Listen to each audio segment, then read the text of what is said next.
अस्सलाम वालेकुम। Welcome back. आज के इस वीडियो में आपका स्वागत है। आज हम डिस्कस करेंगे आयरन एंड स्टील इंडस्ट्री। जिस तरह बाकी इंडस्ट्रीज़ होती है उसी तरह आयरन एंड स्टील इंडस्ट्री की भी कुछ इनपुट्स प्रोसेसेस या आउटपुट्स होते हैं। आयरन एंड स्टील इंडस्ट्री को फीडर इंडस्ट्री भी कहते हैं क्योंकि ये बहुत सारे प्रोडक्ट्स प्रोड्यूस करती है बाकी इंडस्ट्रीज़ के लिए। से for example cotton textile industry में मशीन्स की ज़रूरत है, तो ये मशीन्स आयरन की बनती है या फिर स्टील की बनती है। तो इस तरह से iron and steel industry provide करती है machines to these industries. Similarly ये मशीन पार्ट्स भी बनाती हैं या फिर कच्चे आयरन को रिफाइन करने के बाद ये प्रोवाइड करती है raw material to other industries. That's why this is called feeder industry. इसके खास खास इनपुट्स में से है iron ore, coal, limestone, labour, capital, site and other infrastructure. Iron ore तो ज़रूरी है क्योंकि इसी से फिर प्रोडक्ट्स बनते हैं, चाहे वो मशीन्स हों या फिर रिफाइंड आयरन हो जिसको बाकी इंडस्ट्रीज़ में टूल्स बनाए जाते हैं या मशीन्स में कन्वर्ट किया जाता है, मशीन पार्ट्स में कन्वर्ट किया जाता है। कोल हीटिंग के लिए बहुत ज़रूरी है।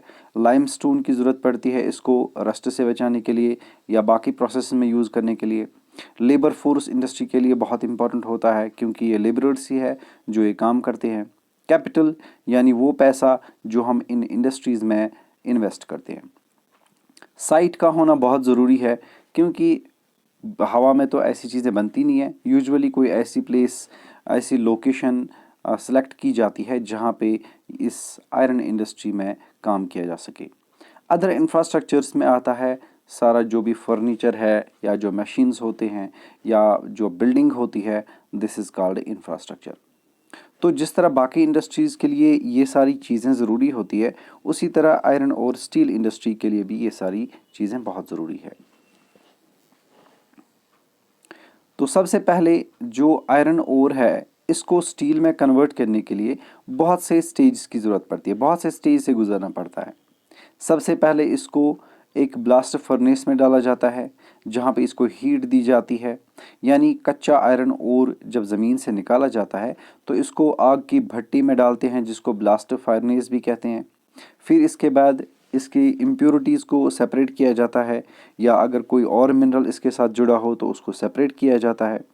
फिर स्मेल्टिंग प्रोसेस होता है यानी इससे गंदगी बाहर निकाली जाती है। फिर रिफाइन यानी इस तरह से जो मेटल इसमें से निकलता है आयरन ओर में से उसको यूज़ करने के काबिल बनाया जाता है। तो इसी तरह से जो आउटपुट होता है वो निकल आता है बाहर स्टील। बाद में उसी स्टील के बहुत सारे प्रोडक्ट्स बनते हैं या फिर बाकी इंडस्ट्रीज़ उसको ख़रीदने के बाद यूज़ करते हैं मशीन्स के लिए, मशीन पार्ट्स बनाने के लिए या बाकी जितनी भी टूल्स इम्प्लीमेंट्स बनाए जाते हैं उनके लिए। आपके सामने जो ये पिक्चर है ये ओल्ड आयरन फर्नेस की है, यानी जब पहले पहले यहाँ पे यूज़ किए जाते थे ट्रेडिशनल सिस्टम जिसको हम कहते हैं। तो ये यूजुअली गांव में ही बनाए जाते थे जहाँ पे आयरन ओर अवेलेबल होता। फिर उसको इस भट्टी में डालते, नीचे से आग जलाते तो आयरन मेल्ट होकर बाहर आता और इसमें से जो इम्प्योरिटीज़ होती थी वो सेपरेट की जाती थी। लेकिन आज चूँकि टेक्नोलॉजिकल एज है इस वजह से तो सिस्टम भी बदल गया है, तो मशीन्स भी बड़ी बड़ी आने लगी हैं। यहाँ पे आप देख सकते हैं किस तरह से आयरन मेल्ट होकर बार्स में कन्वर्ट किया जाता है और इससे इम्प्योरिटीज़ को सेपरेट किया जाता है। तो जब ये तैयार हो जाता है आयरन ओर से, जब आयरन निकाला जाता है तो उसके बाद ही इसकी कोई चीज़ें बनती है। इसका मतलब ये प्राइमरी इंडस्ट्री भी होती है, यानी इसका काम होता है मिनरल ओर्स को एक्सट्रैक्ट करना, ज़मीन से निकालना, फिर उसको हीट देना, फिर उसमें से इम्प्योरिटीज़ को सेपरेट करना, फिर उसको तैयार करना ताकि कोई और चीज़ इससे बना सके। तो डियर किड्स, यहाँ तक हमने देखा कि जो स्टील है यूजुअली ज़मीन से डायरेक्टली नहीं निकाला जाता बल्कि बहुत से प्रोसेस इसमें इन्वॉल्व होते हैं जिसमें रिफाइनिंग भी आता है, स्मेल्टिंग भी आता है या उसमें जो हीटिंग सिस्टम होता है ये सारी किया जाता है, मेल्ट किया जाता है। उसके बाद ही तब तक हम तक पहुँच जाता है जिसको आप स्टील कहते हैं। तो स्टील होता है टफ़ और इसको ईज़िली शेप भी दी जा सकती है, इसको ईज़िली कट भी किया जा सकता है और इससे वायर्स भी बनाई जा सकती है। तो ये सब प्रोसेस स्टेजेस में होता है, एक साथ ऐसा नहीं होता। पहले एक स्टेप पे इसको तैयार किया, फिर दूसरे स्टेप पे इसको स्टील में कन्वर्ट किया, फिर तीसरे स्टेप पे इसके प्रोडक्ट्स बनाए, फिर चौथे स्टेप्स पे उन मशीन्स को जोड़ा, फिर पांचवें स्टेप पे उनको इंस्टॉल किया। तो इस तरह से बहुत सारे स्टेप्स इन्वॉल्व होते हैं। तो स्पेशल अलॉयज़ जो स्टील के होते हैं वो बनते हैं थोड़ा थोड़ा इसमें ऐड करने के बाद। जब हम ऐड इसमें करते हैं एल्युमिनियम, निकल या फिर कॉपर, यानी अलॉयज़ होते हैं, उनको बनाने के लिए सबसे पहले आयरन के साथ जोड़ा जाता है, उसके साथ मिक्स किया जाता है कुछ और मेटल्स को, जिनमें एल्युमिनियम, जिनमें निकल और जिनमें कॉपर होता है, तब जाके ये अलॉयज़ तैयार होते हैं। अलॉय हम उस मेटल को कहते हैं जिसको यूजुअली रस्ट किसी तरह का नुकसान नहीं पहुंचाती। इसकी हार्डनेस काफ़ी मशहूर है और टफनेस भी होती है। तो इसी तरह से मैंने पहले भी कहा कि इसमें करोशन या रस्ट लगने के चांसेस कम होते हैं। आज की जितनी भी मशीन्स बनाई जाती है उनमें सबसे ज़्यादा अलॉयज़ को यूज़ किया जाता है। यहाँ तक कि ऑटोमोबाइल्स या बड़ी बड़ी मशीन्स, यहाँ तक कि जो आयरन की खुद की इंडस्ट्रीज़ है वहाँ पे भी इसी तरह की मशीन्स बनाई जाती है जिनमें ज़्यादातर अलॉय लगा हो। तो अलॉयज़ आज बहुत सस्ते भी पाए जाते हैं as compared to other products. और दूसरी बात, इनमें रस्ट के चांसेस ड्यूरेबल ज़्यादा होते हैं ये, और ये टफ़ भी होती है, हार्ड भी होते हैं। तो स्टील को इसीलिए कहते हैं बैकबोन ऑफ मॉडर्न इंडस्ट्री, क्योंकि ऐसी कोई इंडस्ट्री नहीं है जिसमें यूजुअली स्टील का यूज़ ना किया जाता हो। एक्सटेंसिव यूज़ होने लगा है कि कोई भी आज की मॉडर्न इंडस्ट्री स्टील के बगैर तो कोई प्रोडक्ट यूज़ ही नहीं करती है। यानी जो भी मॉडर्न इंडस्ट्रीज़ है, चाहे वो कोल रिफाइनिंग हो या फिर पेट्रोलियम इंडस्ट्रीज़ हों या फिर टेक्सटाइल इंडस्ट्रीज़ हों या फार्मास्यूटिकल इंडस्ट्रीज़ हों या कोई भी केमिकल इंडस्ट्रीज़ हों, उनमें स्टील का बहुत ज़्यादा यूज़ किया जाता है। चाहे डायरेक्टली मशीन्स, चाहे टूल्स एंड इम्प्लीमेंट्स, या फिर उसके प्रोडक्ट्स बनाने के लिए स्टील को एज अ रॉ मटेरियल। तो इस तरह से स्टील को कहते हैं बैकबोन ऑफ मॉडर्न इंडस्ट्री। आपके सामने कुछ बार्स है जो आपको इसके फिनिश के बारे में दिखाते हैं। जैसे स्टील आपके सामने है तो ये काफ़ी फिनिश्ड होता है, काफ़ी टफ होता है, लाइट भी होता है, ड्यूरेबल होता है, और आयरन इसमें जो रस्ट के चांसेस वो बहुत कम होते हैं। तो almost everything we use is either made of steel और आयरन और has been made with the tools and machinery of these metals. चाहे कोई भी चीज़ हो, या तो वो डायरेक्टली स्टील या आयरन का बना होता है या फिर उन टूल्स या मशीन से बना होता है जो स्टील की होती है। इसीलिए इसको कहते हैं backbone of modern industry. Ships, trains, trucks, autos, railway network, almost everything, यहाँ तक कि सेफ्टी पिन से लेकर नीडल्स तक ज़्यादातर स्टील का यूज़ किया जाता है। तो ऑयल वेल्स जिनमें से ऑयल निकाला जाता है ड्रिल करके, वहाँ पे भी स्टील मशीनरी यूज़ की जाती है। पाइपलाइंस जिनका काम होता है ट्रांसपोर्ट करना ऑयल, वो भी स्टील की बनी होती है। बल्कि minerals are mined with steel equipment. इसी वजह से जो फॉर्म मशीन्स है they are mostly made of steel, क्योंकि फॉर्म मशीन्स वो मशीन्स होती है जिनको यूजुअली पानी के साथ या मिट्टी के साथ ज़्यादा डील करनी होती है, और वहाँ पे रस्ट के चांसेस ज़्यादा होते हैं। इसी वजह से स्टील को यूज़ किया जाता है ताकि उनमें रस्ट की वजह से खराबी ना हो। पहले पहले जो इंडस्ट्रीज़ बनती थी they were mostly made of iron, और आयरन को बहुत जल्दी रस्ट लग जाती थी और अक्सर मशीन्स डैमेज हो जाती थी। आज का जो कंस्ट्रक्शन सिस्टम है वहाँ पे बड़ी बड़ी लार्ज बिल्डिंग्स को भी स्टील फ्रेम ही बनाया जाता है, यानी पहले स्टील फ्रेम और उसके बाद उसमें कंस्ट्रक्शन वर्क होता है। आपके सामने जो पिक्चर है आपको दिखा रही है कि किस तरह से जो स्टील फ्रेम है बड़ी बिल्डिंग्स में वो कैसे लगाया जाता है और उसके बाद किस तरह से काम किया जाता है।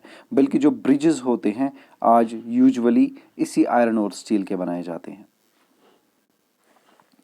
तो 1800 से पहले पहले की बात करें तो आयरन और स्टील इंडस्ट्री यूजुअली वहाँ पे बनाई जाती थी जहाँ पे रॉ मटेरियल अवेलेबल हो, पावर सप्लाई हो और रनिंग वाटर हो, क्योंकि ये तीनों चीज़ें इनपुट्स में बहुत इंपॉर्टेंट है।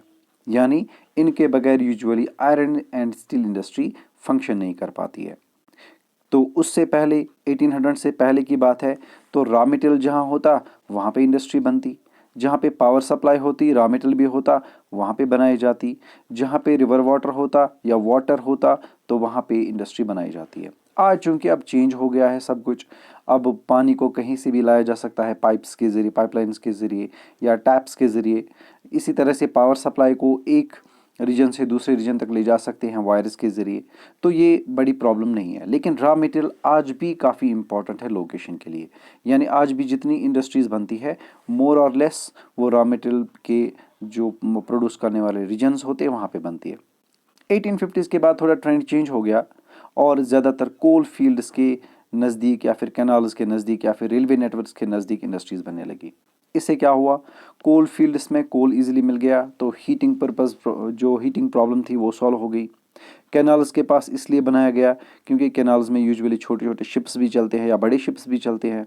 दूसरा, इंपोर्ट और एक्सपोर्ट करने में कोई प्रॉब्लम नहीं होती है। और तीसरा, वाटर सप्लाई ईजिली अवेलेबल होती है। अब चूंकि रेलवे नेटवर्क है तो रेलवेज़ की वजह से आराम से इसका मार्केट भी काफ़ी क्लोज होने लगा, क्योंकि Railways fastest means of transport है, लैंड ट्रांसपोर्ट। तो इसमें चाहे जो रॉ मटेरियल है उसको इंपोर्ट करना हो या फिर फिनिश्ड गुड्स को एक्सपोर्ट करना हो, रेलवेज़ ने दोनों चीज़ों को संभाला। तो इसका मतलब 1850s के बाद थोड़ा सा ट्रेंड चेंज हुआ। जो भी इंडस्ट्रीज़ बनती गई वो कोल फील्ड्स के नज़दीक, कैनाल्स के नज़दीक या फिर रेलवे नेटवर्क्स के नज़दीक बन गई। लेकिन 1950s के बाद ये दोनों ट्रेंड्स बंद हो गए और अब जितनी भी आयरन और स्टील की इंडस्ट्रीज़ बनती है वो मोस्टली बनती है फ्लैट लैंड पे, जहाँ पे बड़ी इंडस्ट्रियल प्लांट्स लगाए जा सकते हैं, ख़ास तौर पे सी पोर्ट्स के नज़दीक। क्योंकि आयरन और स्टील या आयरन की बात करिए काफ़ी भारी होता है, तो इस वजह से इसके लिए जो ट्रांसपोर्ट है वो हेवियर होना चाहिए। तो सबसे हेवीएस्ट ट्रांसपोर्ट कहलाया जाता है शिप्स, और शिप्स ओबेसली चलते रहते हैं समंदरों में, ओशंस में चलते हैं। इसी वजह से जो बड़ी बड़ी इंडस्ट्रीज़ है वो यूजुअली सी पोर्ट्स के नज़दीक है। इसके अलावा और भी एक रीज़न है, जो शिप बिल्डिंग है वो यूजुअली इसी आयरन एंड स्टील इंडस्ट्री पे डिपेंड है, क्योंकि शिप्स बनाए जाते हैं इसी के। तो ये बहुत मुश्किल होता है अगर किसी सिटी में शिप्स बनाए जाएंगे, फिर उनको 10, 15 या 20 या 100 किलोमीटर की दूर ले जाना हो, फिर पानी में डालना हो। It's very much hectic process. तो जितनी भी शिप बिल्डिंग इंडस्ट्रीज़ है वो यूजुअली पोर्ट्स के नज़दीक है, ताकि शिप तैयार हुआ और उसको पानी में उतारा। दूसरा, किसी भी कंट्री से इंपोर्ट करना हो तो आराम से कर सकते हैं शिप्स के ज़रिए। कहीं पे भी एक्सपोर्ट करना हो यानी फिनिश्ड गुड्स को दूसरे मार्केट्स तक पहुंचाना हो तो शिप्स के ज़रिए बहुत इजी है। साथ में जितनी भी कोल इंडस्ट्रीज़ या ऑयल इंडस्ट्रीज़ होती है, जिनको हम पेट्रोलियम इंडस्ट्रीज़ भी कहते हैं, तो वो भी आसपास इन इलाकों के होते हैं। और एक रीज़न है, जो सी पॉट्स होते हैं यूजुअली वहाँ पे रॉ मटेरियल बहुत अवेलेबल होता है। तो जितने भी आपने जैसे लास्ट में हमने पढ़ा था मिनरल्स एंड पावर रिसोर्सेज में, कि ज़्यादातर मिनरल्स समंदरों के आसपास वाले इलाकों में पाए जाते हैं। ये भी एक रीज़न है कि क्यों आज की मॉडर्न आयरन और स्टील इंडस्ट्रीज़ बनती है सी पॉट्स के नज़दीक। तो इसके अलावा भी कुछ रीजंस हो सकते हैं। So this is because by this time steel works had become very large and iron ore had to be imported from overseas. यहाँ पे एक रीज़न दिया गया है कि दूसरी कंट्री से, दूसरे कॉन्टिनेंट से यूजुअली आयरन ओर इम्पोर्ट किया जाता है, फिर उन्हीं मार्केट्स में वापस बेचना होता है। तो रेलवे नेटवर्क तो कंट्रीज़ के बीच में नहीं होता है, यानी दो या दो से ज़्यादा कंट्रीज़ आपस में रेलवे नेटवर्क नहीं रखती है। तो सी ट्रांसपोर्ट वहाँ पे अवेलेबल होता है, चाहे कॉन्टिनेंट कोई भी हो, तो समंदरी रास्ते से आराम से उनमें कनेक्टिविटी होती है। तो और भी बाकी फैक्टर्स मैंने बोला कि रॉ मटेरियल यहाँ पे इजीली अवेलेबल है। बड़ी बड़ी शिप बिल्डिंग्स जो होती है, शिप बिल्डिंग इंडस्ट्री जो होती है वो भी यहीं पे बनाई जाती है। तो इस तरह से ट्रेंड चेंज होता रहा। 1800 से पहले एक ट्रेंड था, 1850s में दूसरा ट्रेंड था, फिर 100 साल बाद 1950s में ट्रेंड चेंज हो गया। तो इस तरह से हम कह सकते हैं मॉडर्न वर्ल्ड में कोई ख़ास लोकेशन की ज़रूरत नहीं पड़ती है, बस वो सारी चीज़ें अवेलेबल होनी चाहिए जो इस स्टील या आयरन इंडस्ट्री में इनपुट्स के तौर पे यूज़ की जाती है। यानी लेबर फोर्स, रॉ मटेरियल और जो बेसिक इंफ्रास्ट्रक्चर होता है, कैपिटल होना चाहिए, साइट्स होनी चाहिए, तो ये सारी चीज़ें देखी जाती है। तो चलते हैं सीधे इंडिया की तरफ, इंडिया की बात करते हैं हम। In India, iron and steel industry has developed taking advantage of raw materials, cheap labor, transport and market. कुछ एडवांटेज है हिंदुस्तान की। रीज़न नंबर 1 कि यहाँ पे रॉ मटेरियल अबेंडेंट था या आज भी है। जैसे आयरन ओर की जो माइनस है वो बहुत ज़्यादा है। यहाँ पे सस्ता लेबर है क्योंकि पॉपुलेशन हाई है। ट्रांसपोर्टेशन सिस्टम भी डेवलप हो चुका है, चाहे वो समंदरी ट्रांसपोर्ट हो यानी सीबॉर्न ट्रांसपोर्ट हो ओवरसीज़ ट्रांसपोर्ट हो या फिर रेलवे ट्रांसपोर्ट हो, साथ ही में जो मार्केट है वो भी अच्छा खासा है। तो इस वजह से जो आयरन और स्टील इंडस्ट्रीज़ यहाँ पे डेवलप होने लगी है, उनके लिए ये फेवरेबल एटमॉस्फेयर था। तो all the important steel producing centres such as Bhilai, Durgapur, Burhanpur, Jamshedpur, Rourkela, Bokaro, ये सारे इंडस्ट्रियल रीजन्स है और ये सिर्फ 4 स्टेट्स में है, वेस्ट बंगाल, झारखंड, उड़ीसा एंड छत्तीसगढ़। इसका रीज़न ये भी है कि यहाँ पे रॉ मटेरियल लेबर फोर्स बहुत ज़्यादा अवेलेबल है।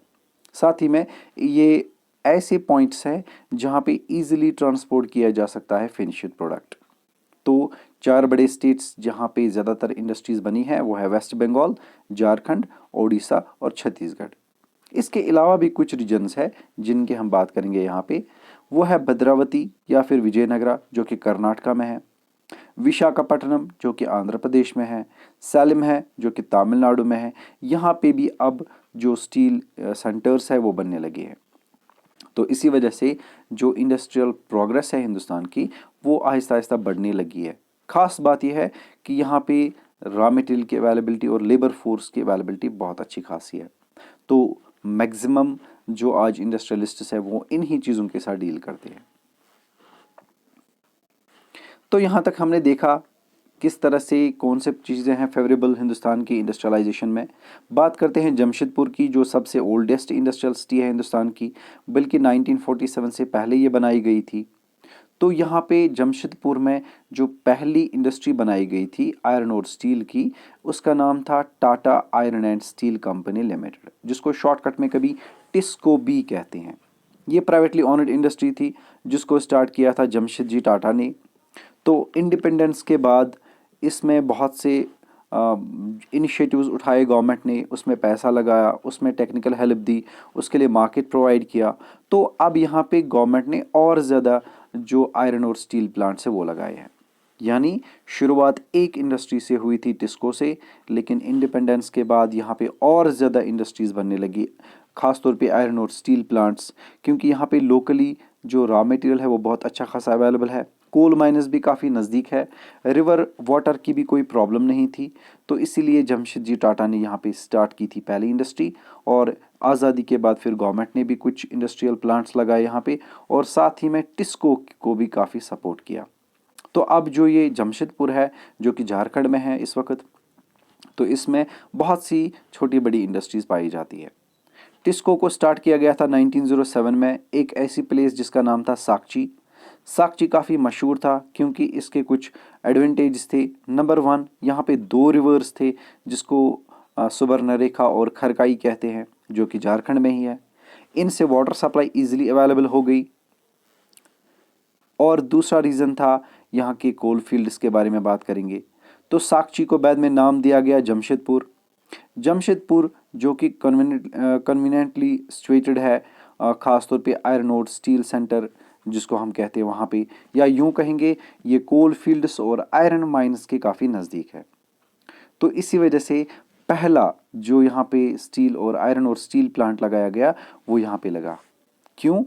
क्योंकि this place was only 32 kilometres away from Kalimati station on the Bengal Nagpur railway line. उस टाइम पे जो रेलवे लाइन्स लगी थी उनमें एक रेलवे स्टेशन था, रेलवे लाइन थी, वो थी बंगाल से लेकर नागपुर तक, और कालीमती स्टेशन था। यानी 32 किलोमीटर्स, ये बहुत इजी है। तो इसको ज़्यादा से ज़्यादा आधे घंटे का टाइम लगता होगा, आधे से या 1 घंटा लगता होगा। तो इस वजह से कोई प्रॉब्लम नहीं थी, यानी जो भी प्रोडक्ट तैयार होता उसको रेलवे लाइंस के ज़रिए दूसरी जगहों पे पहुंचाना कोई मुश्किल काम नहीं था। और भी कुछ एडवांटेजेस थे साकची के, क्यों इसको इंडस्ट्रियल सिटी बनने में कोई प्रॉब्लम नहीं हुई। यहाँ पे आयरन ओर काफ़ी नज़दीक है, कोल भी है, मैंगनीज डिपॉजिट्स भी है, ये सारे मिलते हैं इसको लोकली एरिया में। कोलकाता जो कि इसके लिए अच्छा खासा मार्केट था उस टाइम पे। कलकत्ता जो बंगाल की इम्पोर्टेंट कैपिटल सिटी थी उस टाइम पे, और ब्रिटिशर्स की भी कैपिटल सिटी थी, तो कोई ख़ास प्रॉब्लम यहाँ पे नहीं थी। टिस्को को उस टाइम पे जो कोल मिलता था वो जारिया कोल फील्ड से मिला था। यानी जारिया वो प्लेस है जिसके नाम से इस पूरे स्टेट को झारखंड पड़ गया। ये थोड़ी हिली रीजन्स है जहाँ पे ये कोल फील्ड्स अवेलेबल है। आयरन और अच्छा खासा लाइमस्टोन, डोलोमाइट, मैंगनीज, ये सारी चीज़ें प्रोवाइड करते थे इसको ओडिशा और छत्तीसगढ़। तो खरकाई और सुबर्णरेखा रिवर्स, जो कि मैंने पहले ही कहा, इसके लिए वाटर सप्लाई प्रोवाइड करते थे। गवर्नमेंट ने फिर इनिशिएटिव्स उठाए खासतौर पे आज़ादी के बाद, जिसमें इसको कैपिटल इन्वेस्टमेंट भी मिली, यानी टिस्को को कैपिटल यानी पैसा भी मिला, और बाद में मार्केट भी क्रिएट किया गया। बाद में इसको टेक्निकल हेल्प भी मिली, और इस तरह से जो टिस्को की कंपनी है या Tata iron and steel company limited, ये काफ़ी डेवलप हो गई और आज ये नंबर 1 इंडस्ट्रियल सिटीज़ में से एक है झारखंड, या हम कहेंगे जमशेदपुर। और जो टिस्को है ये टॉप 10 इंडस्ट्रीज़ में से एक है। तो डियर फ्रेंड्स, यहाँ तक आप लोगों ने देखा जमशेदपुर के बारे में थोड़ा सा। साकची एक छोटा सा गांव, हिली रीजन, जहाँ पे कोल फील्ड्स, आयरन माइंस थे।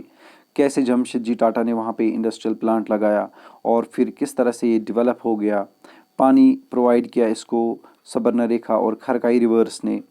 बाकी चीज़ें भी इसको ओडिशा और छत्तीसगढ़ से मिलती थी, और लेबर फोर्स में भी कोई ख़ास प्रॉब्लम नहीं थी, क्योंकि बिहार में भी काफ़ी पॉपुलेशन थी, झारखंड में भी पॉपुलेशन है, इसके नज़दीकी रीजन्स में भी पॉपुलेशन है, तो कोई ख़ास प्रॉब्लम नहीं हुई।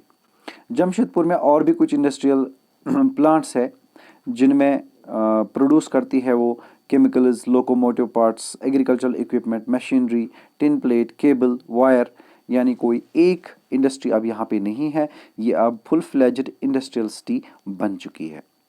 सो the development of the iron and steel industry opened the doors to rapid industrial developments in India.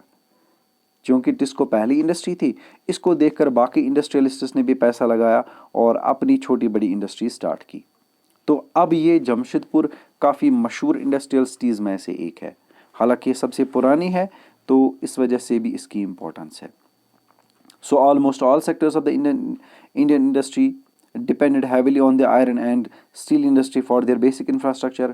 कोई भी इंडस्ट्री हो उसको बनाने के लिए इंफ्रास्ट्रक्चर की ज़रूरत होती है, मशीन्स की ज़रूरत होती है, टूल्स इम्प्लीमेंट्स की ज़रूरत होती है, फर्नीचर की ज़रूरत होती है, बिल्डिंग की ज़रूरत होती है। इसको प्रोवाइड करता है यही आयरन और स्टील इंडस्ट्री, क्योंकि ज़्यादातर मॉडर्न इंडस्ट्री इसी चीज़ का इस्तेमाल करते हैं। तो यहाँ तक हमने जान लिया किस तरह से इस टिस्को ने या बाकी इंडस्ट्रीज़ ने, खासतौर पे आयरन और स्टील इंडस्ट्रीज़ ने, किस तरह से प्रमोट किया इंडस्ट्रियलाइजेशन को हिंदुस्तान में। तो Indian iron and steel industry consist of large integrated steel plants as well as mini steel mills. यहाँ छोटी बड़ी सब इंडस्ट्रीज़ है, इसी वजह से जो इंडस्ट्रियल सेंटर्स है वह काफ़ी जुड़े हुए आपस में। एक रॉ मटेरियल प्रोवाइड करता है, दूसरा मशीन पार्ट्स प्रोवाइड करता है, तीसरा मशीन्स बनाता है, इसी तरह से चौथा इसको कंस्ट्रक्शन पर्पज़ में यूज़ करता है। तो यहाँ कोई एक ऐसी इंडस्ट्री नहीं है जो एक ही प्रोडक्ट बनाती हो, ये एक दूसरे से जुड़ी है, हर एक अपना काम करते हैं। तो यहाँ पे क्या क्या प्रोड्यूस किया जाता है, यहाँ पे प्रोड्यूसर्स और भी है, रोलिंग मिल्स है, एंकलरी इंडस्ट्रीज़ जिनका काम होता है रॉ मटेरियल प्रोवाइड करना। आपके सामने एक मैप है जिसमें आपको पॉलिटिकल आउटलाइन दिखाएगा। यहाँ पे आयरन और स्टील प्लांट और सॉफ्टवेयर टेक्नोलॉजी की 4 इंडस्ट्रीज़ आपको नज़र आएंगी। जैसे मोहाली है, नोएडा है, या फिर गांधीनगर है, या इसके अलावा सलेम है, या इसके अलावा विशाखापट्टनम है, जमशेदपुर है। तो ये कुछ खास इंडस्ट्रीज़ है हिंदुस्तान में। इसके अलावा यहाँ पे जो स्टेट वाइज स्टील प्रोडक्शन है उसके भी आप देख सकते हैं। नंबर 1 पे अगर देखेंगे तो इट इज़ ओडिशा, नंबर 2 पे है झारखंड, इसी तरह से नंबर 3 पे आपको नज़र आएगा छत्तीसगढ़, नंबर 4 पे कर्नाटका, नंबर 5 पे है महाराष्ट्र, और नंबर 6 पे है गुजरात, नंबर 7 पे है वेस्ट बंगाल। क्योंकि 2014-15 की रिकॉर्ड्स है हमारे पास, इस तरह से आप देख सकते हैं कि कौन से रीजन्स, कौन से स्टेट सबसे ज़्यादा प्रोड्यूस करते हैं स्टील। तो डियर किड्स, आज का वीडियो लेक्चर यहीं पे स्टॉप करते हैं। आने वाले वीडियो लेक्चर में हम डिस्कस करेंगे पिट्सबर्ग के बारे में। Hope you may have enjoyed this video. अगर आपके कुछ कमेंट्स है, आपके कुछ किसी तरह की भी कोई क्वेरीज है, तो कमेंट सेक्शन में जाकर अपनी कमेंट्स लिखिए और हमारी चैनल को सब्सक्राइब कीजिए ताकि आपको और वीडियोज़ की इन्फॉर्मेशन मिलती रहे। नेक्स्ट वीडियो तक अल्लाह हाफिज़।